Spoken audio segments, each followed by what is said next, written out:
জিল্লো মাল দে, মাতাল হয়ে হিসু করব দেয়ালে, সালা যা হবে দেখা যাবে কাল সকালে।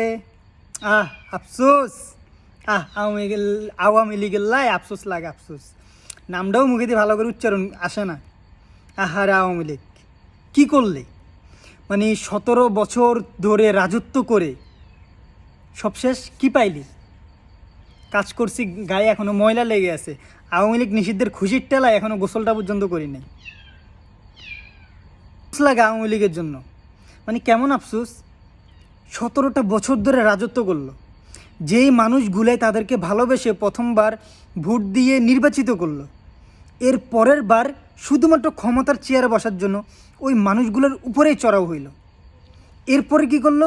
ধাপে ধাপে নির্বাচন ছাড়াই ক্ষমতায় যারাই তাদের বিরুদ্ধে কথা বলছে, আওয়াজ তুলছে, তাদেরকেই গুম, খুন, হত্যা, আয়নাগর, নির্যাতন, জুলুম, জেল, জরিমানা, হয়রানি সব কিছুর মধ্যেই ডুবাই রাখছে।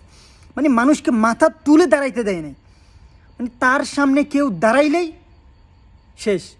মানে বাংলাদেশের পরিস্থিতিটা তারা এমন করছিল যে হয় তুমি আওয়ামী লীগ করো, নয়তোবা পৃথিবী ছাড়ো, নয়তোবা দেশ ছাড়ো। মানে বাংলাদেশে থাকতে হইলে আওয়ামী লীগ করতেই হবে, আওয়ামী লীগ ছাড়া আপনি বাংলাদেশে থাকতে পারবেন না, অন্যথায় চুপ থাকতে হবে। কি পাইলি রে ভাই, কি পাইলি? এই 17টা বছর রাজত্ব করে কি পাইলি? দেশ থেকে পালাইতে হইল, অবশেষে নিষিদ্ধ হইলি। মানুষের মনের মধ্যে রাগ, ঘৃণা, ক্ষোভ সব কিছু জন্ম দিয়ে গেলে। তোরা যদি আমাদেরকে যদি মেরেও ফেলস তাতেও কিছু যায় আসে না, কারণ আমরা অন্তত একটিবার হইলেও এই ফ্যাসিস্টের হাত থেকে বাংলাদেশের মানুষকে মুক্ত করতে পারছি।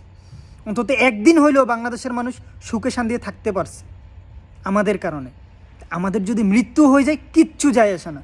আরে ভাই, জীবন তো একটা ছোট্ট একটা জীবন, এই জীবনটা দিয়ে করবো কি? আমি বিছনার মধ্যে শুয়ে থাকলেও মরে যাবো, আর তোরা মেরে ফেললেও মরে যাবো। আর তোরা মেরে ফেললে আমি আরও খুশি, কারণ আমি যা কিছু করছি সব কিছু তোদের ঘরে চলে যাবে, আমি শহীদে মর্যাদা পাবো। আমার টেনশনের কিছু নেই। যদি বলো যে আমার পরিবারের কথা, আমার পরিবারের জন্য ভাই আল্লাহ যথেষ্ট। যে আল্লাহ এই পৃথিবীতে তাদেরকে পাঠাইছে, ওই আল্লাহ তাদেরকে রিজিকের ব্যবস্থা করে দেবে। আমি থাকি বা না থাকি, আমি জাস্ট উসিলা। আমি না থাকলে তাদের কিচ্ছু যায় আসে না। আমার আল্লাহ তাদের জন্য যথেষ্ট, আমার আল্লাহ আমার জন্য যথেষ্ট। আওয়ামী লীগ থেকে বাকি দল যেন শিক্ষা নেই। বিএনপিকে তো দেখে ফেলছি, বিএনপি শেষ। বিএনপি আওয়ামী লীগের দূষর। বিএনপিও যে স্বৈরতন্ত্র প্রতিষ্ঠা করতে চায়, এটা এখান থেকে প্রমাণিত। তো ভবিষ্যতে যারাই রাজনীতি করবা, ক্ষমতায় আসবা, এই জিনিসটা মাথায় রাখো। এই যে বলো না 1971, এটা ভাই 1990 দশক শেষ, এটা 2025 চলতেছে, নতুন বাংলাদেশ, মনে রাখো। তো এই জেনারেশন যতদিন বেঁচে আছে ততদিন বাংলাদেশের মধ্যে স্বৈরতন্ত্র প্রতিষ্ঠা করার কেউ স্বপ্নও দেখিস না। আর নাইলে হাসিনার চাইতে ভয়ানক পরিণতি হবে, কারণ হাসিনার তো আমরা ধরতে পারি না, পালাই গেছে।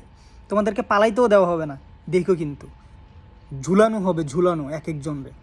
যারাই স্বৈরতন্ত্র প্রতিষ্ঠা করতে চাইবে, যারাই আমার দেশ এবং দেশের মানুষের দিকে চোখ রাঙাই তাকাবে, তাদের বিরুদ্ধে আমরা অবস্থান করবো ইনশাআল্লাহ।